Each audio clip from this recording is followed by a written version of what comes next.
Hey everyone, today I'm going to teach you how to take a photo in Facebook Messenger. Without any further ado, let's get started. Facebook Messenger actually gives you two different ways to capture photos, and I'll walk you through both methods so you can choose whichever works best for you. For the first method, start by opening any conversation in Messenger. Once you're inside the chat, look at the bottom of your screen where you'll see a camera icon. Go ahead and tap on it. This will launch your camera directly within the conversation, making it quick and easy to snap a photo and send it right away. Now, at the bottom of your screen, you'll see a circular button. This is your capture button. Tap on it to take your photo. After capturing your image, you'll notice a save icon appears on the right side of your screen. Click on it to save the photo to your device. This ensures the image is stored in your gallery for later use. Now let's move on to the second method.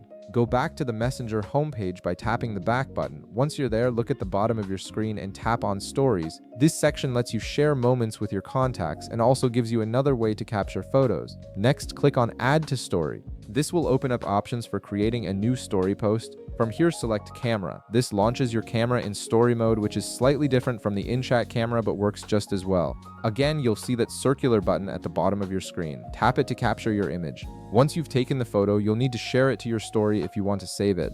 This step is important because sharing it to your story automatically saves the image to your device as well. So go ahead and post it to your story and your photo will be saved. And that's it. You've successfully taken a photo in Facebook Messenger using both methods. If this video helped you out, be sure to leave a like, subscribe, and I'll see you in the next one.